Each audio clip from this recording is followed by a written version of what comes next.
கர்த்தர் நல்லவராக இருக்கார். நாம் கர்த்தருடைய வார்த்தைக்குள்ளாய் கடந்து செல்லலாம். எடுத்து வாசிக்கலாம். 2 தீமோத்தேயு 1வது அதிகாரம் 7வது வசனத்துக்கு நேராக உங்கள் வேதாகமத்தை திருப்பிக் கொள்ளுங்கள். 2 தீமோத்தேயு 1வது அதிகாரம் 7வது வசனத்துக்கு நேராக உங்கள் வேதாகமத்தை திருப்பிக் கொள்ளுங்கள். வசனம் சொல்லுகிறது, தேவன் நமக்கு பயமுள்ள ஆவியை கொடாமல் பலமும் அன்பும் தெளிந்த புத்தியுள்ள ஆவியையே கொடுத்திருக்கிறார். வசனம் சொல்லுது பாருங்க, தேவன் நமக்கு பயமுள்ள ஆவியை தராம அன்பும் பலமும் தெளிந்த புத்தி உள்ள ஆவியை அவர் கொடுத்திருப்பதாக வேதத்திலே தீமோத்தேயுவுக்கு பவுல் சொல்லுகிறார். கடவுள் நமக்கு பயமுள்ள ஆவியை தரலப்பா, அவர் அன்பும் பலமும் தெளிந்த புத்தி உள்ள ஆவியை தான் நமக்கு கொடுத்துருக்கிறாருப்பா அப்படின்னு சொல்லி கொண்டிருக்கிறார். யோசிச்சு பாருங்க, பயம். இன்னைக்கு நம்ம பயத்தை குறித்து தான் பார்க்க போகிறோம். வாழ்க்கையே பயம். பயம் இல்லாத மனுஷங்க யாராவது இருக்கிறீங்களா இங்கே? பயமா எனக்கா அப்படிங்கிற மாதிரி என்ன சொல்கிறது? நீங்கள்லாம் பார்க்குறத பார்த்தா பயம். யோசிச்சு பாருங்க, பயம் பல வேளையிலே பல கோணங்களில் இருக்கிறது. சில பேர்த்துக்கு பாருங்கள், வேலையை குறித்து பயம், பணத்தை குறித்து பயம், ஆரோக்கியத்தை குறித்து ஒரு பயம், எதிர்காலத்தை குறித்து பயம், பிள்ளைகளை குறித்து பயம், நாளைக்கு தினத்தை குறித்து கூட பயம். ஏங்க பஸ்ஸில் ஏறினா பயம். ஏன் போய் சேர்ந்துருவோமா இல்லை போய் சேர்ந்துருவோமான்னு தெரியாமல் என்னதுங்க ஏறி உட்காந்துரும் பயம். எங்கடா போகிறது? எப்பவும் ஒரு பயம். தூங்கி எந்திரிச்சதில் இருந்து அந்த நாளை முடிக்கிற வரைக்கும் ஒவ்வொரு காரியத்தை செய்கிற பொழுது நமக்குள் பயம். யோசிச்சு பாருங்க, பைபிள் எத்தனை வசனம் சொல்லுது, பயப்படாத பயப்படாத பயப்படாத பயப்படாத. ஆமாம், ஒரு நகைச்சுவையில் கூட பயப்படுறவன்ட்டு போய் பயப்படாத பயப்படாதன்னு எப்போ சொல்லிக்கிட்டு இருந்தா எப்படிப்பா அப்படிம்பாங்க. அந்த மாதிரி பயப்படுற நம்மளை பார்த்து மற்றவங்க பயப்படாதன்னு சொல்கிறது ஓகேங்க. வசனம் சொல்லுகிறது பயப்படாத. யோசிச்சு பாருங்க, பயப்படாத, நான் உனக்கு சகாயம் செய்வேன், பயப்படாத, நான் உனக்கு துணை நிற்கிறேன், பயப்படாத, நான் கூட தான் இருக்கிறேன், பயப்படாத பயப்படாத பயப்படாத பயப்படாத. ஆனாலும் இந்த பயம் மட்டும் போக மாட்டேங்குது. எந்திரிச்சதுலேருந்து வாழ்க்கையை நினச்சா பயம். என்ன நடக்கணும் தெரில, எங்கே முடியணும் தெரில, எங்கே ஆரம்பிக்கணும் தெரியல. நடந்தா பயம். சில பேர்த்துக்கு கரப்பாம்பூச்சியை பார்த்தா பயம், சில பேர்த்துக்கு பள்ளியை பார்த்தா பயம், சில பேர்த்துக்கு பிசாசை பார்த்தோம் பயம். அங்கிட்ட ஒரு எலுமிச்சம்பழம் குடுகுடுன்னு உருண்டு போனா அதை பார்த்து பயம். மளிகை கடையில் எடுத்துகிட்டு போகிறப்ப, பையில் எடுத்துகிட்டு போகிறப்ப தவறி கீழே விழுந்துருச்சுங்க ஒரு எலுமிச்சம்பழம். நம்ம குறுக்க போகிறப்ப என்னதுங்க, அது மேலே வண்டி தெரியாமல் ஏறி இருக்கும். ஆஹா, பிடிச்சிச்சு பாருங்க ஒரு பயம். அந்த அன்னைக்குன்னு பார்த்து பாத்ரூமில் லைட்டாக கால் ஸ்லிப் ஆகிருக்கும். எலுமிச்சம்பழத்தை மிதிச்சியா, அதுதான் ஒரு ஸ்லிப்பு. பயம். மனுஷனுடைய வாழ்க்கையில் இந்த பயம் இருக்கு பாருங்க, அது வாழவும் விடாமல் சாகவும் விடாமல் அப்படியே இறுக்கி பிடிச்சி. நீங்கள் சொல்கிறீங்க, இப்போ நீங்கள் பேசுகிறத பார்த்தா தாங்க எனக்கு கொஞ்சம் பயமாக இருக்குது. இது நான் தைரியமாக தான் வந்தேன், நீங்கள் பேசுகிறதா எனக்கு கொஞ்சம் பயமாக இருக்க மாதிரியே நீங்களாம் என்ன பார்க்குற மாதிரி தெரியுது. நான் சொல்லுங்க, வேதம் சொல்லுகிறது, கர்த்தர் நமக்கு பயமுள்ள ஆவியை தராமல் அன்பும் பலமும் தெளிந்த புத்தி உள்ள ஆவியை கொடுத்துருக்கு. ஆனாலும் ஏங்க இந்த பயத்தை நம்மளால ஜெயிக்கவே முடியல? ஏங்க நம்மளால பயப்படாமல் வாழவே முடிய மாட்டேங்குது? பயத்தோடையே எப்பவும் வாழ்ந்துட்டு இருக்கிறோம். மாத கடைசியான ஒரு பயம் வந்துடுது, மாதம் 1ஆம் தேதி ஆனால் பயம் வந்துடுது. என்ன நடக்கும்னு புரிய மாட்டேங்குது. சின்னதாக ஒரு தலைவலி, சின்னதாக ஒரு காயம், ஹாஸ்பிட்டலுக்கு போனால் ஸ்கேன் அப்படின்னா உடனே முடிஞ்சிருச்சு. ஸ்கேனா? என்னங்க தலைவலின்னு தான் போனாங்க பாஸ்டர், அதுக்கு ஜண்டு பாம் 10 ரூபா 2 ரூபா ஜண்டு பாம் போட்டிருந்தாவே சரியாயிருக்கும். ஆனால் ஸ்கேன் சொல்கிறாங்க, அதை பண்ணணும். உடனே என்னவா இருக்குமோ, இப்படித்தான் தலைவலின்னு ஒரு அக்கா சொல்லிச்சு. அந்த அக்காவுக்கு மண்டையை 2ஆக பொழந்து உள்ளே இருக்க மூளையெல்லாம் எடுத்து கொஞ்சம் கழுவி உள்ளே வச்சு உடனே ஞாபகம் வந்துடும் பாருங்க. யோசிச்சு பாருங்க, பயம். ஒரு மனுஷனோட வாழ்க்கையில் இந்த பயம் ரொம்ப மோசமான விஷயங்க. முன்னேறவே விடாது, பணத்தை சம்பாதிக்க விடாது, சமாதானமாக வாழ விடாது, வெற்றியின் வாழ்க்கை வாழ விடாது. இந்த பயம் எங்கே ஆரம்பிச்சிச்சு? இந்த பயம் எங்கே இருந்து மனுஷனுக்குள்ள பிடிச்சிச்சு? இந்த பயத்தின் காரியம், நீங்கள் குழந்தையாக இருக்கிறப்ப எந்த குழந்தையாவது பயந்து பார்த்துருக்கிறீங்களா? அது நேராக போய் டிச்சுன்னு தெரியாது, நெருப்புன்னு தெரியாது, முள்ளுன்னு தெரியாது, அது பாட்டு நேராக எல்லா இடத்துக்கும் போகும். பயங்கிற விஷயமே தெரியல பாருங்க. இந்த பயம் எப்படி மனுஷனை பிடித்திருக்கிறது, எங்கேருந்து இது ஆரம்பிச்சது அப்படின்னு நம்ம பார்க்க போகிறோம். ஆதியாகமத்தில் பார்த்து பாருங்க. ஆதியாகமத்தில் ஆதாம் ஏவாள் உங்களுக்கு நன்றாய் தெரியும், அதனால் வேகமாக போகிறேன். ஆதாம் ஏவாளை குறித்து வேதம் சொல்லுகிறது, கர்த்தர் ஆதாம் ஏவாளையும் படைச்சார். வாழ்க்கை ரொம்ப சூப்பராக போயிட்டு இருக்குது, ரொம்ப ஜாலியான சொல்கிறதுங்க. கோமேத கற்கள் என்ன, வைர கற்கள் என்ன, ஆறுகள் என்ன, பழங்கள் என்ன, வெஜிடபிள்ஸ் என்ன, வாழ்க்கை என்ன, ரொம்ப அழகான ஒரு வாழ்க்கை. யாருக்கும் இப்படிப்பட்ட ஒரு வாழ்க்கையே கிடைக்காதுங்க. ஏதேன் தோட்டத்து வாழ்க்கை. எதை குறிச்சும் கவலை இல்லை, பிள்ளையை குறித்து கவலை இல்லை, எதிர்காலத்தை குறித்து கவலை இல்லை, பணத்தை குறித்து கவலை இல்லை, வியாதியை குறித்து கவலை இல்லை, துக்கத்தை குறித்து கவலை இல்லை, இதை குறிச்சும் கவலை இல்லை, வீட்டை குறித்து கவலை இல்லை, நிலத்தை குறித்து கவலை இல்லை, பிரச்சனையை குறித்து கவலை இல்லை. எந்த பிரச்சனை இருந்தால் தானே கவலைப்படுறதுக்கு? ஒரு பிரச்சனையும் இல்லை, பயமும் இல்லை. அங்கே யோசிக்க வேண்டிய விஷயம் என்ன தெரியுமா? அங்கே பயமும் இல்லை. ஏன் பயம் இல்லை? அங்கே எங்கேயாவது பயந்தாங்களா? எதுக்காக பயந்தாங்களா? பயமே இல்லைங்க. இங்கே இயேசு வராருங்க, அப்படியே உலாவுறாங்க. பகலின் குளிர்ச்சியான நேரத்தில் பிதாவாகிய தேவனோடு கூட அவங்க உலாவி கொண்டிருக்கிறார்கள். நல்லா ஜாலியாக பேசிக்கிட்டு சந்தோஷமாக மகிழ்ச்சியாக தன்னுடைய வாழ்க்கையை அவர்கள் பிரயாணித்து கொண்டு இருக்கிறாங்க, வாழ்ந்துக்கிட்டு இருக்கிறாங்க. பிசாசானவன் அவர்களை ஏவாளை வஞ்சித்து நன்மை தீமை அறியத்தக்க கனியை இங்கே இப்போ புசிச்சாச்சு. புசிச்சோடனே வேதத்தை சொல்லுது பாருங்க. ஆதியாகமம் எடுத்துக்கொள்ளுங்க. ஆதியாகமம் 3வது அதிகாரத்தில்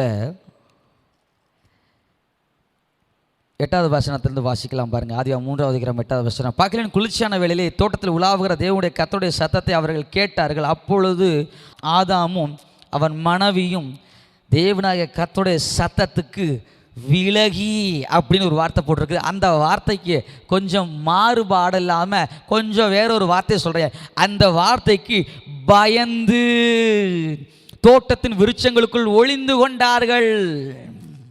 விலகி அப்படிங்கிற வார்த்தையை கொஞ்சம் மாற்றி சொல்கிறேன். பயந்து தோட்டத்துக்கு விருட்சங்களுக்குள், அதாவது மரஞ்செடிகளை போய் ஒளிஞ்சுக்கிட்டாங்களாம். இத்தனை நாள் கர்த்தர் பேசினாரு, இத்தனை நாள் தேவன் வந்தாரு, கையை பிடிச்சிக்கிட்டே சுத்திக்கிட்டு இருந்தாரு ஆதாம் ஏவாளும். இப்போ வசனம் சொல்லுது, பகலின் குளிர்ச்சியான வெள்ளை கர்த்தருடைய சத்தத்தை அவங்க கேட்குறாங்க. கேட்ட உடனே விலகி அப்படிங்கிற வார்த்தையை கொஞ்சம் மாற்றி சொல்கிறேன். பயந்து தோட்டத்துக்குள்ளே போய் ஒளிஞ்சுக்கிறாங்க. முதல் முறை மனிதனுடைய வாழ்க்கையிலே பயம் வந்து ஆட்கொண்டு விட்டது. பயம் எங்கிருந்து ஆரம்பிச்சது பாருங்க? கர்த்தருடைய சத்தத்திற்கு, கர்த்தருடைய வார்த்தைக்கு கீழ்ப்படியாமை போனதுனாலே இந்த பயம் அந்த ஏவாளையும் ஆதாமையும் தொற்றிக்கொண்டது. அந்த பயம் காயின், ஆபேல், ஏனோக்கு, நோவா என்று சொல்லி சந்ததியாய் தொடர்ந்து பிடித்து இன்றளவும் வாட்டி வதைத்து நம்முடைய வாழ்க்கையை சிதைத்து கொண்டிருக்கிறது. அப்படிங்கிறது அதுதாங்க உண்மை. அன்று ஆரம்பிக்கப்பட்ட அந்த பயத்தின் வாழ்வு பயந்து பயந்து பயந்து ஏப்பா எங்கே போனேன் ஆதாம்? நான் ஒழிஞ்சிக்கிட்டு இருக்கிறேன், நான் நிர்வாணியாக இருக்கிறேன், நான் அப்படி இருக்கிறேன், உன்னை யார் இப்படி சொன்னா? இல்லை நான் புசிக்க வேணாம்னு சொன்ன கனியை புசிச்சான். இல்லைங்க இந்த அம்மா தான் கொடுத்துச்சு, நான் சாப்பிட்டேங்க, இப்படி ஆகி போச்சுங்க வாழ்க்கை. பயம். அதுக்கப்புறம் பாருங்க எப்படி சாப்பிடுவோம், என்ன பண்ணுவோம்? காயினை குறித்து, பிள்ளையை குறித்து பயம் வந்துருச்சு ஆதாம் ஏவாளுக்கு. ஆபேலை குறித்து பயம் வந்துருச்சு. ஏன்னா ஒருத்தனும் சண்டை பண்ணி ஒருத்தனை கொன்னே விட்டான். அன்னைக்கு ஆரம்பிச்சிச்சு பயம், இன்னைக்கு வரைக்கும் பயங்க. இந்த பயத்தை மாற்றணும்னா வசனம் நமக்கு நிச்சயம் தேவை. வசனம் என்ன சொல்லுது? இந்த பயத்தை நம்மளால் பயப்படாமல் வாழ முடியுமா? இந்த பயத்தை ஜெயிக்க முடியுமா? இந்த பயத்தை ஜெயிக்க முடியுமா? நைட்டு ஒரு 12 மணி பஸ்ஸில் போகிறீங்க, யாருமே இல்லை, நீங்களும் கண்டக்டரும் டிரைவரும் தான் இருக்கிறாங்க. ஜாலியாக ஆண்டவர் படைத்த வெற்றி நாள் இது பாடுவீங்களா? சந்தோஷம் பொங்குதே, சந்தோஷம் பொங்குதே பாடுவீங்க. என்ன பாடுவீங்க? கர்த்தாவே என்னை எப்படியாவது காப்பாற்றி, முன்னும் பின்னும் அப்படியே 2 பக்கம் பார்த்துட்டு லைட்டை இது பண்ணி ஆஃப் பண்ண, எதுக்கு ஆஃப் பண்ணுறீங்க? லைட்டை போடு. பயங்க. இந்த ஒரு பஸ்ஸில் யோசிக்கிறேங்க போகிறதுக்கு. என்னங்க ஃபஸ்ட்டு, உலகம் அந்தளவு கெட்டு போச்சுக்கங்க. உலகத்தில் இருக்கிறவனை பார்க்கலாம் உங்களுக்குள் இருக்கிறவர் பெரியவர் என்று வேதம் சொல்லுகிறது. அதை ஏன் நீங்கள் விசுவாசிக்காமல் போனீங்க? அதை ஏன் நீங்கள் நம்பாமல் போனீங்க? ஃபஸ்ட்டு உலகம் கெட்டு போய் கிடக்குதுங்க. உலகம் அப்படி போய் இருக்குதுங்க. எங்க உலகத்தை விடுங்க, உலகத்தில் இருக்கிறவனை அவனை பார்க்கல் பெரியவர் உங்களுக்குள்ள தான் இருக்கான்னு வேதம் சொல்லுகிறது. அதை ஏன் நீங்கள் உங்களால் நம்ப முடியல? அந்த நம்ப முடியாததுக்கு பின்னாடி தாங்க பயம் ஒளிஞ்சிருக்குது. சந்ததியா பயத்தோடே வாழ போறேமோ, இல்லை பயத்திலேருந்து விடுதலையாகி வாழ போக விரும்புகிறீங்களா? அப்படியே வாழ்ந்து பழகிருச்சுங்க பாஸ்டர். அப்படியா? பயத்திலேருந்து வெளியே வர விரும்புகிறீங்களா? கையை உயர்த்தி ஒரு ஆமைன்னு சொல்லுங்க. பயம் இல்லாத ஒரு ஜெயத்தின் வாழ்க்கையை கர்த்தர் நமக்கு வைத்திருக்க. எப்படி இந்த பயத்தை நம்ம மாற்றுறது? வேதம் எப்படி அதை சொல்லுகிறதுங்கிற வசனத்தை குறித்து நம்ம வாசிக்க போகிறோம். எடுத்து வாசிக்கலாம். 1 யோவான் 4வது அதிகாரம் 18வது வசனத்துக்கு நேரம் உங்கள் வேதாகமத்தை திருப்பிக் கொள்ளுங்க. 1 யோவான் 4வது அதிகாரம் 18வது வசனத்துக்கு நேரம் உங்கள் வேதாகமத்தை திருப்பிக் கொள்ளுங்கள். அன்பிலே பயமில்லை, பூரண அன்பு பயத்தை புறம்பே தள்ளும். பயமானது வேதனை உள்ளது, பயப்படுகிறவன் அன்பில் பூரணப்பட்டவன் அல்ல. இங்கே யோவான் சொல்றாரு பாருங்க, பயமில்லாத வாழணும்னா என்ன பண்ணணும்? எது பயமில்லாத வாழ்க்கையை நமக்கு கொடுக்கும்? பயத்தை மேற்கொள்வதற்கு எது நமக்கு உதவி செய்கிறது அப்படின்னு யோவான் சொல்றாரு பாருங்க. அன்பில் பயமில்ல, பூரண அன்பு பயத்தை புறம்பே தள்ளுமா. நம்ம பாஷையில் சொல்கிறேன் பாருங்க, பூரணமான அன்பு பயத்தை நம்ம வாழ்க்கையை விட்டு தூக்கி விட்டுருமா, தூக்கி எறிஞ்சிருமா, தள்ளி விட்டுருமா. பூரணமான அன்பு உங்களுக்குள் இருக்குமானால் நீங்கள் பயமில்லாத ஒரு வாழ்க்கையை வாழ முடியும்.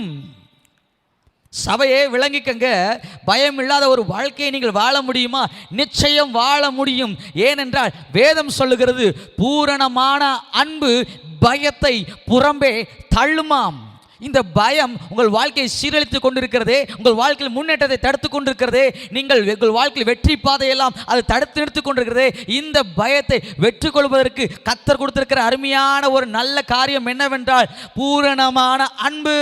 இந்த பூரணமான அன்பு உங்கள் வாழ்க்கையில் இருக்கிற அந்த பயத்தை உங்கள் வாழ்க்கையிலிருந்து அது தூர எடுத்து போடுகிறது. அது பிடுங்கி வேரோடு கூட அது தூக்கி எறிகிறதாய் அது மாற்றி போட வைக்கிறது. அது பூரண அன்பு.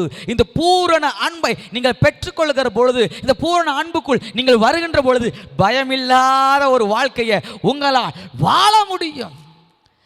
எனி டைம் ஃபியர், எப்போ பார்த்தாலும் ஒரு பயம் நிறைஞ்ச ஒரு வாழ்க்கை. இன்னும் எவ்வளவு காலம் இந்த பயம் நிறைஞ்ச வாழ்க்கையோட போராடி கொண்டிருப்பீங்க? பூரணமான அன்பு உங்களுக்குள் வருகின்ற பொழுது அது பயத்தை புறம்பே தள்ளும். மனுஷனை குறித்து பயம், வியாதியை குறித்து பயம், பொல்லாப்பை குறித்து பயம், பணத்தை குறித்து பயம், சூழ்நிலை குறித்த பயம், எல்லா விதமான பயத்தையும் இந்த பூரண அன்பு அது மாற்றும். அது மாற்றும். நம்புறீங்களா? விசுவாசிக்கிறீங்களா? இன்னைக்கு இந்த பூரண அன்பு உங்கள் இருதயத்துக்குள்ளே வரப்போகுது. நான் சொல்கிறேன், இந்த நாளில் இருந்து உங்கள் வாழ்க்கையில் இருக்கிற அந்த பயத்தின் வேர் அது ஆட்டம் காண போகிறது. பயம் இல்லாத ஒரு வாழ்க்கையை கர்த்தருடைய ஆவியானவர் உங்கள் வாழ்க்கைக்குள்ளாய் கொண்டு வந்து தரப்போகிறார். விசுவாசத்தோடு கூட ஒரு சம்பவத்தை சொல்லி உங்களை இந்த பூரண அன்பிற்குள்ளாய் நான் நடத்தி கொண்டு போக விரும்புகிறேன். எடுத்து வாசிக்கலாம். யோவான் 18வது அதிகாரம் 15வது வசனத்தில் இருந்து ஒரு சில காரியங்களை உங்களுக்கு சொல்ல விரும்புகிறேன். சீமோன் பேதுருவும் வேறொரு சீஷனும் இயேசுவுக்கு பின் சென்றார்கள்.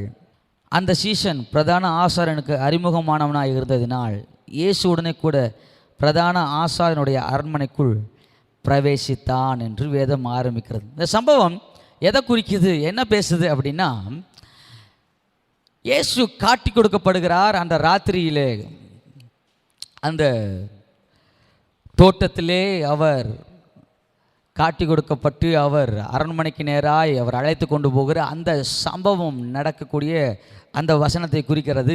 இங்கே யாரை குறித்து பேசப்படுது அப்படின்னா, பேதுருவை குறித்து வேதம் சொல்லுகிறது. யாரை குறித்து சொல்லுது? பேதுருவை குறித்து சொல்லுது. ஸோ இன்றைக்கி நம்ம பேதுருவை குறித்து தான் நம்ம ஒரு சில பேதுருவில் இருந்து தான் நம்ம பயத்தை மாத்திரக்கான விஷயத்தை நம்ம கற்றுக்கொள்ள போகிறோம். இந்த பேதுருவை குறித்து ஒரு சில வார்த்தைகள். இந்த பேதுரு யார்? பேதுரு இயேசுவோட சீஷர்களில் மிக முக்கியமான ஒரு சீஷன் இந்த பேதுரு. எங்கே போனாலும் இயேசு, பேதுரு, யோவான், யாக்கோபு இந்த 3 பேர்த்தையும் என்ன சொல்கிறது, கூட்டிக்கிட்டே தான் போயிட்டுருப்பார். மருதுருவ மலைக்கு போனப்பையும் 3 பேர் போனாங்க. எவ்வரி வீட்டுக்குள்ளே போகிறப்பையும் 3 பேர் போனாங்க. லாஸ்ட் கல்லறை முன்னாடி முதன்மையான நின்னது யார் தான்? இவங்க தான். கெட்சமனே தோட்டத்தில் தூங்கிட்டு இருந்தது, விளைஞ்சிட்டு இருந்தது யார் தான்? மற்றவங்களாம் தூங்கிட்டு இருந்தாங்க. அவங்களெல்லாம் கண்டுக்காத ஆண்டவர் பேதுரு மட்டும், எனக்காக 1 மணி நேரம் கூட ஜெபம் பண்ண மாட்டியா? முதன்மையானவனாய் இந்த பேதுரு இருந்து கொண்டிருக்கிறான். அப்படிப்பட்ட பேதுரு இயேசு கூட 3 ஆண்டு காலம் இயேசு கூடையே என்ன சொல்கிறது, வாழ்ந்து கொண்டு இயேசு கூடையே எல்லாவற்றையும் செய்து கொண்டிருந்த ஒரு மனுஷனாக பேதுருவை குறித்து தான் இந்த சம்பவம் சொல்லுகிறது. தொடர்ந்து நாம் வாசிக்கலாம். யோவான் 18வது அதிகாரம் 15வது வசனத்திலே நான் மறுபடியும் வாசிக்கிறேன். சீமோன் பேதுருவும் வேறொரு சிஷ்யனும் இயேசுவுக்கு பின் சென்றார்கள். அந்த சிஷ்யன் பிரதான ஆசாரியனுக்கு அறிமுகமானவனாக இருந்ததினால் இயேசுவுடனே கூட பிரதான ஆசாரியனுடைய அரண்மனைக்குள் பிரவேசித்தான். பேதுரு வாசல் அருகே வெளியே நின்றான். அப்பொழுது பிரதான ஆசாரியனுக்கு அறிமுகமானவனாக இருந்த மற்ற சிஷ்யன் வெளியே வந்து வாசல் காக்கிறவருடனே பேசி பேதுருவை உள்ளே அழைத்து கொண்டு போனான். அப்பொழுது வாசல் காக்கிற வேலைக்காரி பேதுருவை நோக்கி, நீயும் அந்த மனுஷனுடைய சீஷில் ஒருவன் அல்லவா என்றாள். அவன், நான் அல்ல. பேதுரு சொல்ல, நான் இல்லைங்க, அவர் சீசன்லாம் இல்லைங்க, நான் அவர் யார் என்னங்க, நான் அவர் சீசன்லாம் இல்லைங்க, என்னங்க. யோவான் 13வது அதிகாரத்தில் ஆண்டவர் சொல்கிறாரு, இன்றைய சேவல் கூவுறதுக்கு முன்பதாக 3 முறை நீ மறுதளிப்பா பேதுரு. அப்படிலாம் நினச்சிடாதீங்க, என் ஜீவனையே கொடுப்பேன், சாதாரணமாக நினச்சிடாதீங்க அப்படின்னு பேதுரு சொல்கிறாரு. இல்லை, நீ சேவல் கூவருக்கு முன்னாடி, யோவான் 13வது வீட்டில் போய் வாட்சி பாருங்க, யோவான் 13வது இதில் போடப்பட்டிருக்கிறது, சேவல் கூவருக்கு முன்பதாக நீ 3 முறை மறுதளிப்ப பேதுரு அப்படிங்கிறாரு. சொன்ன மாதிரியே முதல் முறை மறுதளிச்சுட்டாருங்க. அடுத்த வசனத்தை பாருங்க. யோவான் 18வது அதிகாரம் 25வது வசனத்தில் பாருங்க. சீமோன் பேதுரு நின்று குளிர் காய்ந்து கொண்டிருந்தான். அப்பொழுது சிலர் அவனை நோக்கி, நீயும் அவனுடைய சீஷில் ஒருவன் அல்லவா என்றார்கள். அவன், நான் அல்ல என்று மறுதளித்தான். மறுபடியும் 2வது முறை நான் அல்ல அப்படின்ட்டான், மறுதளிச்சிட்டான். 26வது வசனம் பாருங்க. பிரதான ஆசாரியனுடைய வேலைக்காரர்கள் பேதுரு காதார வெட்டினவனுக்கு இனத்தானாகிய ஒருவன் அவனை நோக்கி, நான் உன்னை அவனுடன் கூட தோட்டத்தில் காணவில்லையா என்றான். அப்பொழுது பேதுரு மறுபடியும் மறுதளித்தான். உடனே சேவல்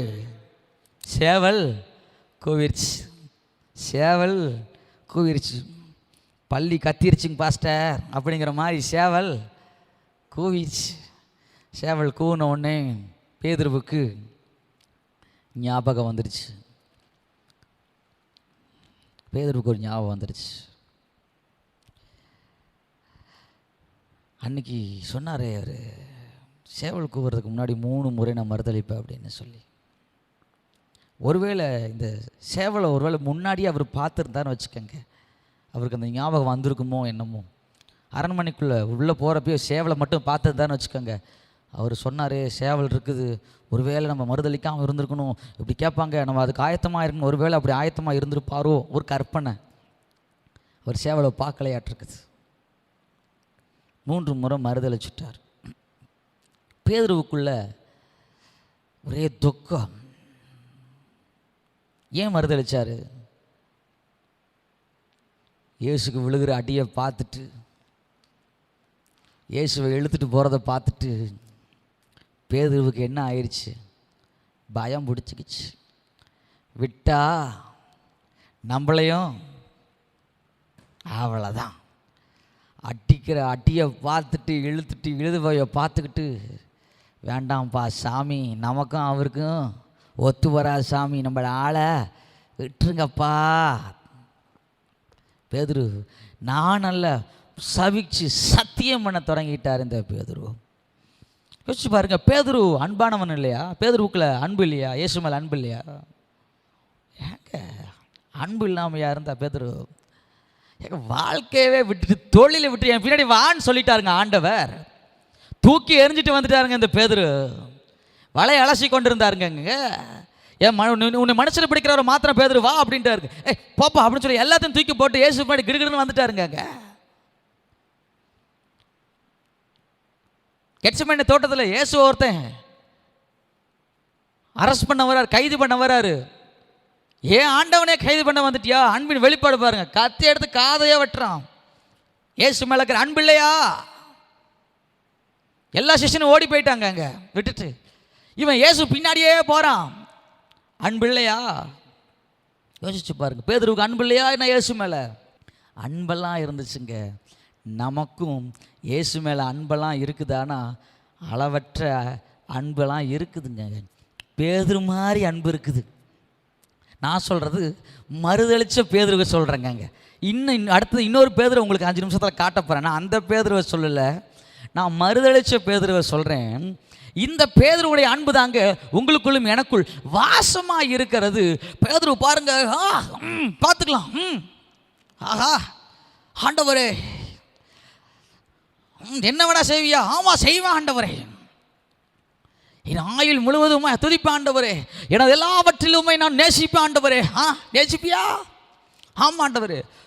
ஒரு காத்து, ஆஹா ஆண்டவரே, ஏன் என்னை கை விட்டுட்டீங்க? ஏன் இப்படி பண்ணிட்டீங்க? ஏன் இப்படி ஆட்டி என்னை போட்டு பாடா படுத்துறீங்க? என்னை சும்மா இருந்தாவது பரவாயில்ல, என்னை போட்டு இப்படி படுத்துது. அது இப்படி வந்துருச்சுங்கிறாங்க, அது இப்படி வந்துருச்சுன்றாங்க, அது இப்படி நடந்துருச்சுன்றாங்க. எங்கெங்கே போச்சு அந்த அன்பு? எனது எல்லாவற்றிலும் ஆஹா பாட்டு மட்டும் பாடுது, ஆனால் உள்ளுக்குள்ள பயமும் சேர்ந்து ஆடுது. உள்ளுக்குள்ள பயமும் இங்கே இருந்து வரமாட்டேங்குது. பாட்டு இங்கிருந்து வந்துடுது. சபை வாசப்படி தாண்டின உடனே உள்ளே வரப்போ வலது காலை வச்சு உள்ளே வந்துட்டோம், போகிறப்பையும் வலது காலை வச்சு தான் வெளியே போகிறோம். ஆனால் காலை எடுத்து வெளியே வச்சோடனே ஒரு ஃபோன் கால், ஹலோ அப்படின்னு முடிஞ்சிச்சு. அன்பு பேதுருவுக்கு அன்பு இல்லையா? யோசிச்சு பாருங்க. எல்லாத்தையும் விட்டுட்டு வந்துட்டாங்க. இயேசுவுக்காக கொலை பண்ணுற கூட துணிஞ்சிட்டாங்க. அப்போ அன்பு இல்லையா? அன்பு இருந்துச்சுங்க. ஆனால் அந்த அன்பு பூரணமான அன்பாய் அது மாறாததினாலே அவன் மறிதளிக்கிறவனாய், அவன் சத்திப்பித்து சத்தியம் பண்ணுகிறவனாய் அவன் மாறி போனான். அதைத்தான் சொல்கிறேன், பயமில்லாத ஒரு வாழ்க்கை உங்கள் வாழ்க்கைக்குள் வர வேண்டும் என்றால் பூரணமான அன்பு பயத்தை புறம்பே தள்ளும். பேதுருக்குள்ள அன்பு இருந்துச்சு, ஆனால் அந்த அன்பு அது பூரணப்படாததுனால, அந்த பூரணமான அன்பாய் அது உருவாகாததுனால அவனுக்குள்ள இன்னும் அந்த மனுஷீக அன்பு அது வெளிப்பட்டு கொண்டே இருந்தது. ஒரு சாதாரண ஒரு வேலைக்காரி, கொஞ்சம் புரிய வைக்கிறேன் பாருங்க. சாதாரண ஒரு வேலைக்காரிங்க, அரண்மனையில் கூட்டி தொடச்சிட்டு ஒரு அம்மா, உன்னை பார்த்துருக்கிறோம்ப்பா. ஐயோ நான் இல்லைங்க. சாதாரண ஒரு சின்ன மனுஷன், அதுக்கே பயந்து நடுங்கிடுறோம். ஏன் தெரியுமா? அன்பெல்லாம் இருக்குது. அன்பு பூரணமான அன்பாய் அது மாறாதனால எல்லாம் இந்த மனுஷனுக்கெல்லாம் பயப்பட வேண்டியதாக இருக்குது அப்படின்னு சொல்லுவாங்க பாருங்க. அந்த மாதிரி எந்த மனுஷனை பார்த்தாலும் பயப்படுற மாதிரி ஆயிடுச்சு. பேதுரு பாருங்க, அந்த அரண்மனைக்குள்ள எல்லாத்த பார்த்து பயந்து பயந்து பயந்து பயந்து வாழ்ந்துக்கிட்டு இருக்கிறான். நமக்கும் அந்த பிரச்சனை தான், பயந்து பயந்து பயந்து வாழ்ந்துக்கிட்டே இருக்கிறேன். நான் நிறைவுக்குள்ளே வரப்போகிறேன், மிக முக்கியமான விஷயத்துக்குள்ளே வரப்போகிறேன். நல்லா கவனிச்சுக்கங்க. இந்த பேதுருவுக்குள்ளே இருந்த அன்பு பூரணமான அன்பாய் அது மாற்றப்படுகிறது. எடுத்து வாசிக்கலாம். யோவான் அதே அதிகாரம் 21வது அதிகாரத்தில் முதல் வசனத்தை நாம் வாசிக்கலாம். யோவான் 21 முதல் வசனம். இவைகளுக்கு பின்பு இயேசு திபேரியா கடற்கரையில் மறுபடியும் சீஷருக்கு தம்மை வெளிப்படுத்தின விவரமாவது சீமோன் பேதுருவும் தீமோத்து எனப்பட்ட தோமாவும் கல்லேயா நாட்டில் உள்ள கானா ஊரனாகிய நாத்தான் வேலும் செபதேவின் குமாரரும் அவருடைய சீஷர்கள் வேறு 2 பேரும் கூடியிருக்கும் பொழுது சீமோன் பேதுரு மற்றவர்கள் நோக்கி, மீன் பிடிக்கப் போகிறேன் என்றான். அதற்கு அவர்கள், நாங்களும் உம்முடனே கூட வருகிறோம் என்றார்கள். அவர்கள் புறப்பட்டு போய் உடனே படவில் ஏறினார்கள். அந்த ராத்திரி அவர்களுக்கு ஒன்றுமே கிடைக்கல. வசனம் அப்படியே போயிட்டே இருக்கு, ஒன்றுமே கிடைக்கல. அவங்களும் பிரயாசப்பட்டுக்கிட்டே இருக்கிறாங்க. அங்கே என்னடான்னு ரொம்ப இந்த மீன் கிடைக்கவே இல்லை. ரொம்ப பிரயாசப்பட்டு வரப்போ 9வது வசனம் பாருங்கள். அவர்கள் கரையிலே வந்திறங்கின பொழுது கறி நெருப்பு போட்டு இருக்கிறதையும் அதன் மேல் மீன் வைத்திருக்கிறதையும் அப்பத்தையும் கண்டார்கள். இங்கே ஒரு மீனையும் காணோம், ரொம்ப டயர்டாயிட்டாங்க. இப்போ கரைக்கு வந்து பார்த்தா கரையில் என்ன இருக்குதுங்க? கறி நெருப்பு போடப்பட்டிருக்கிறதும் அதன் மேல் மீன் வைத்திருக்கிறதையும் அப்பத்தையும் கண்டார்கள். இயேசு அவர்கள் நோக்கி, நீங்கள் இப்பொழுது பிடித்த மீன்கள் சிலவற்றை கொண்டு வாருங்கள் என்றார். சீமோன் பேதுரு படவில் ஏறி 153 பெரிய மீன்களால் நிறைந்த வலையை கரையில் இழுத்தான். இத்தனை மீன்கள் இருந்தும் வலையை கிளியவில்லை. இயேசு அவர்கள் நோக்கி, வாருங்கள் போஜனம் பண்ணுங்கள் என்றார். அவரை 12 சிஷ்யர்கள் அறிந்தபடினால் அவர்கள் ஒருவனும் நீர் யார் என்று கேட்க துணியவில்லை. அப்பொழுது இயேசு வந்து அப்பத்தையும் மீனையும் எடுத்து அவர்களுக்கு கொடுத்தார்கள். இப்போ எல்லாருக்கும் தெரிஞ்சிச்சு இயேசு வந்துட்டார். நான் சொல்கிறது, இயேசு மறுதளிச்சதுக்கு அப்புறமேட்டு அவர் கல்வாரி சிலுவை சுமந்து கொல்கதா மலையிலே அவர் ஜீவனை கொடுத்து 3ஆம் நாள் உயிரோடு கூட எழுந்து இப்போ சீஷர்களுக்கு மத்தியில் அவர் தரிசனமாய் அவர் வந்து விட்டார். அந்த சம்பவத்தை பேசிக்கொண்டிருக்கிறேன். இப்போ அந்த இடத்துல யார் இருக்கிறா? எல்லா சீஷரும் இருக்கிறாங்க. யூதாஸ் காரியத்தை தவிர மற்ற எல்லா சீஷரும் அங்கே இருக்கிறாங்க. மீன்லாம் பறித்து வச்சாச்சு, அப்பமெல்லாம் ரெடியாச்சு, எல்லாரும் சாப்பிட்டுருக்குறாங்க. இயேசுன்னு வசனம் சொல்லுது, அவர்கள் இயேசு என்பதை அறிஞ்சு ஒருத்தரும் பேசவே இல்லையா. Keep silence. இப்போ எப்படி நீங்கள் அமைதியாக இருக்கிறீங்க பாருங்க, அப்படி ஒரு அமைதி. சாப்பிட்றப்ப அவங்க குனிஞ்சதில் நிமிராமல் அப்படியே அப்பத்தை பிச்சு பொறுமையாக சாப்பிட ஆரம்பிச்சிட்டாங்க. பேதுரு மட்டும், இது கற்பனை, பேதுரு மட்டும் சாப்பிடலைங்க. பேதுரு மட்டும் சாப்பிடலை. ஏன்னா இயேசுன்னு தெரிஞ்சிருச்சு. இந்த இயேசுவை தானே நான் காட்டி கொடுத்தேன், இந்த இயேசுவை தானே நான் மறுதளித்தேன் 3 முறை. அவர் சொல்லியும், நீ 3 தடவை மறுதளிப்பான்னு சொல்லியும், அதை தெரிஞ்சும் நான் செஞ்சிட்டேன், சாப்பிடல. மனம் ஃபுல்லாக வேதனை, வாழ்க்கையே ஒரு மாதிரி ஆயிடுச்சு. இயேசு ஒரு வேளை அவன் பார்க்கலன்னு வச்சுக்கோங்களேன், அவனுக்கு ஒரு பெரிய ஒரு இதாக தெரிஞ்சிருக்காது. இயேசு கண்ணு முன்னாடி உட்காந்துருக்கிறாரு. மற்ற சீஷர்களெல்லாம் அப்பத்தை விட்டு என்ன சொல்கிறது உள்ளே தள்ளிட்டு இருக்காங்க. ஏன்னா கடற்கரையில் வந்து ரொம்ப முழுசும் பிரயாசப்பட்டுட்டாங்களா, ஒரே பசி வேற உள்ளே போயிட்டுருக்குது. அப்பமும் மீனுமா போயிட்டுருக்குது. பேதுருவுக்கு பசியெல்லாம் தாண்டி இப்போ இயேசு மூஞ்சியில் எப்படி முழிக்கிறது, ஒரு பயம். 3 வருஷம் அவரோடையே ட்ராவல்,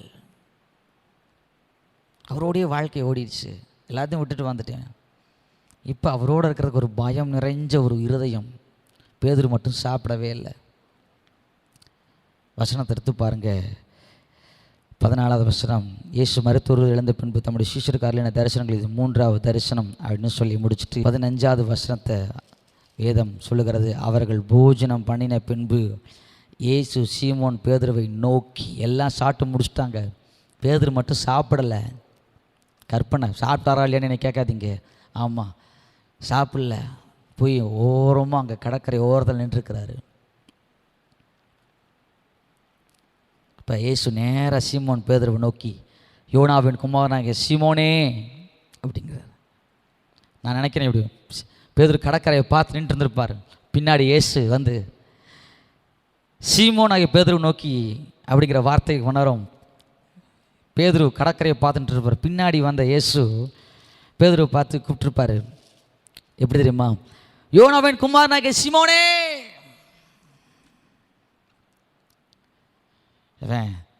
வாய்ஸ் யார் வாய்ஸு? இயேசுவோட வாய்ஸ். திரும்பலாமா வேண்டாமா, திரும்பலாமா வேண்டாமா. ஏன்னா ஒரு பயம், என்னடா அப்படி பண்ணிட்டோமே அப்படி ஒரு மாதிரியான பாருங்க. இவர்களில் திரும்ப உடனே திரும்பிட்டேன். சீமோன் மேனே அப்படின்னு கேட்டவன், இவர்களில் அதிகமான என் இடத்தில் அன்பாக இருக்கிறாயா என்றார். அதற்கு அவன், ஆமா ஆண்டவரே, உம்மை நேசிக்கிறேன் என்பதை நீர் அறிவீர் என்றான். அவரை நாட்டுக்குட்டிகளை மேய்ப்பாயாக என்றார். ஃபர்ஸ்ட் டைம் முடிஞ்சிருச்சு. 2வது டைம் பாருங்க, 16வது வசனம். 2ஆம் தரம் அவர் அவனை நோக்கி, யோனாவின் குமாரனாகிய சீமோனே, நீ என் இடத்தில் அன்பாக இருக்கிறாயா என்றார். அதற்கு அவன், ஆமா ஆண்டவரே, உம்மை நேசிக்கிறேன் என்பதை நீர் அறிவீர் என்றான். அவர், என் ஆடுகளை மேய்ப்பாயாக என்றார். 3வது தரம் பாருங்க. 3ஆம் தரம் அவர் அவனை நோக்கி, யோனாவின் குமாரனாகிய சீமோனே, நீ என்னை நேசிக்கிறாயா என்றார். என்னை நேசிக்கிறாயா என்று அவர் 3ஆம் தரம் தன்னை கேட்டபடியினாலே பேதுரு துக்கப்பட்டு, ஆண்டவரே, நீர் எல்லாவற்றையும் அறிந்திருக்கிறீர், நான் உம்மை நேசிக்கிறேன் என்பதையும் நீர் அறிவீர் என்றான். இயேசு, நாடுகளை மேய்ப்பாயாக என்றார். 3 முறை இங்கே ஆண்டவராகிய இயேசு பேதுருவை பார்த்து கேட்கிறார், பேதுரு நீ என்னை நேசிக்கிறியா? பேதுரு நீ என்னை நேசிக்கிறியா? பேதுரு நீ என்னை நேசிக்கிறியா? நம்மளை பார்த்தும் பல முறை கேட்டுட்டார். பேதுரு நேசிக்கிறியா அப்படின்னு கேட்ட மாதிரி, மகனை நேசிக்கிறியா? மகளை நேசிக்கிறியா? நிச்சயமா நேசிக்கிறேன், உண்மையா நேசிக்கிறேன், உறுதியா நேசிக்கிறேன். முன்னாடி இருந்த பேதுரு நேசிக்கிறேன்னு சொன்னார். இப்போ அவர் அதே வார்த்தை தான் சொல்கிறாரு, ஆண்டவரே நான் உங்களை நேசிக்கிறேன்னு சொல்ல. 2க்கும் வித்தியாசத்தை உங்களுக்கு காட்டுறேன் பாருங்க. அன்னைக்கு சொன்ன அன்பு அது அன்புங்க, இது பூரணமான அன்பு. எப்படி மாறிச்சுன்னு காட்டுறேன் பாருங்க. பேதுரு கடற்கரையில் எம்டி பிளேஸாக நின்றப்ப கர்த்தர் அவன் அழைச்சாரு, எல்லாத்தையும் விட்டுட்டு வந்துட்டார். அன்பு. இப்போ அதே கடற்கரையில் ஒரு சம்பவம் நடக்குது. பேதுருனை நேசிக்கிறியா? இப்போ சொல்கிறாரு, நான் ஒன்று முடிவு பண்ணிட்டேன் ஆண்டவரே, ஸ்ட்ராங் டிசிஷன். பூரணமான அன்புங்கிறது இதுதாங்க. இந்த பூரணமான அன்பு வந்துச்சுன்னா பயத்தை அது புறம்பே தள்ளும். ஸ்ட்ராங் டிசிஷன் எடுக்கிறாரு பாருங்க பேதுரு. எல்லாமே நீங்கள் தான். முடிஞ்சிச்சு, ஒரே வார்த்தையில் முடிச்சுட்டார். என் துவக்கமும் நீர், என் முடிவும் நீர். இதாங்க பூரணமான அன்பு. இந்த பேதுருக்குள்ள நேசிக்கிறாயா? என்னை நேசிக்கிறியா? 3 முறை கேட்டார். 3 முறை கேட்டார். 3வது முறை மனசு வடைஞ்சு போன இந்த பேதுரு, எல்லாம் நீங்கள் அறிஞ்சிட்டீங்க, இனி அவ்வளோதான், ஃபினிஷ், எந்த பற்றியும் கவலை இல்லை. ஏன் தெரியுமா? நீங்கள் என்ன நேசிக்கிறீங்க, நான் உங்களை நேசிக்கிறேன். இந்த நேசம்ங்கிறது, இந்த அன்புங்கிறது அது பூரணமாகிறது எப்போ தெரியுமா ஆகுது? நீங்கள் நேசிக்கிறேன்னு சொன்னதுக்கப்புறம் அது பூரணமாவது இல்லைங்க. அந்த நேசம் எப்போது பூரணமாகிறது தெரியுமா? அந்த அன்பிலே துளி கூட கபடி இல்லாதப்ப, துளி கூட சுயநலம் இல்லாத பொழுது அந்த அன்பு பூரணமான அன்பாய் அது மாறுகிறது. இப்போ பேதுரு எதை பற்றியும் கவலை இல்லை, எந்த மனுஷனை பற்றியும் கவலை இல்லை, பணத்தை பற்றி கவலை இல்லை, சூழ்நிலை குறித்து கவலை இல்லை. ஏன் முன்னாடி நீங்கள் இருக்கிறீங்க, நீங்கள் மட்டும்தான் எனக்கு வேணும், உங்கள் வார்த்தை மட்டும்தான் வேணும், உங்கள் பிரச்சனை மட்டும்தான் எனக்கு வேணும், வேற எதுவும் எனக்கு வேண்டாங்கிற அந்த பூரணமான அன்பிற்குள்ளாய் அந்த பேதுரு தன்னைத்தானே கொண்டு போய் விட்டுகிறான்.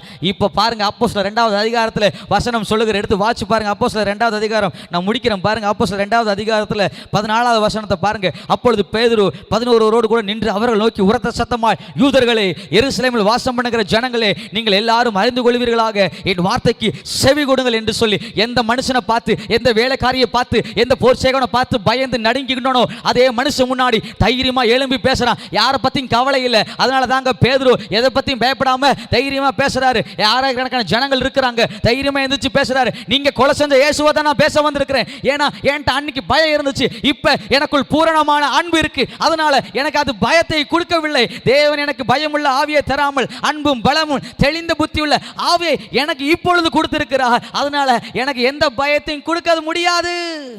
நீங்க பேசுற எந்த சிறைச்சாலி எனக்கு பயத்தை கொடுக்க முடியாது. நீங்கள் அடிக்கிற எந்த அடியும் எனக்கு பயத்தை கொடுக்க முடியாது. காரணம், பூரண அன்பு எனக்குள் அது வளர்ந்து விட்டது. அந்த அன்பு எனக்கு பூரணமாய் கிடைத்து விட்டது. நான் அன்பிலே பூரணப்பட்டவனாய் நான் மாறிவிட்டேன் என்று சொல்லி பேதுரு தைரியமாய் மாறிட்டான். இந்த பூரணமான அன்பு உங்களுக்குள்ளே வந்துச்சுன்னு வச்சுக்கோங்க, உங்கள் வியாதியை குறித்து, உங்கள் சூழ்நிலையை குறித்து, உங்கள் போராட்டத்தை குறித்து, உங்கள் வருத்தத்தை குறித்து, உங்கள் கடனை குறித்து, எதை குறித்து உங்களுக்குள் பயம் வராது. ஏன் தெரியுமா? பூரணமான அன்பு பயத்தை புறம்பே தள்ளும். கொலைசெய்யர் 3வது அதிகாரத்துக்கு நேராக வேதம் திருப்பிக் ஒரே வசனத்தை நாம் வாசித்து நிறைவு செய்ய போகிறோம். கொலைசெய்யர் 3வது அதிகாரம் 14வது வசனத்துக்கு நேராக வேதத்தை திருப்பிக் கொள்ளுங்கள். 14வது வசனத்தை வாசித்து நாம் நிறைவு செய்யலாம். அங்கே பேதுரு சொல்றாரு பாருங்க, இவை எல்லாவற்றின் மேலும் பூரண சர்க்குரத்தின் கட்டாகிய அன்பை தரித்து கொள்ளுங்கள். பூரண அன்பை நீங்கள் தரிச்சிக்கங்க அப்படின்னு சொல்லி பவுல் சொல்கிறாரு. நான் உங்களுக்கு அதை தான் சொல்லுகிறேன். நீங்கள் பயம் இல்லாத ஒரு வாழ்க்கை வாழ வேண்டும் என்றால் பூரண அன்பை நீங்கள் தரித்து கொள்ளுங்கள். எதை பற்றியும் கவலைப்படாதீங்க, எதை பற்றியும் யோசிக்காதீங்க. சொல்கிறதுக்கு ஈஸியாக இருக்குங்க பாஸ்டர், எப்படி கவலைப்படாமல் இருக்க முடியும்? அன்பை நினச்சி பாருங்க, அந்த அன்புக்குள்ளே உங்களை விற்று போடுங்க. பேதுரு தன்னை விற்று போட்டு விட்டான், அவ்வளோதான். அந்த விற்று போட்டது நிமித்தம் அந்த அன்பு பூரணமான அன்பாய் மாறிவிட்டது. அவங்க அடிக்கிறாங்க, அவங்க கடைசியாக பாருங்க, பேதுருவை சிலுவையிலே தலைகளாய் அறைந்தார்கள். அதுக்கு கூட அவன் பயப்படவே இல்லைங்க. ஏன் தெரியுமா? அன்பு பூரணமான அன்பாய் மாறிச்சு. அன்பு இருந்தப்ப அவன் மறுதளித்தான், அவன் ஓடி ஒளிந்து கொண்டான்.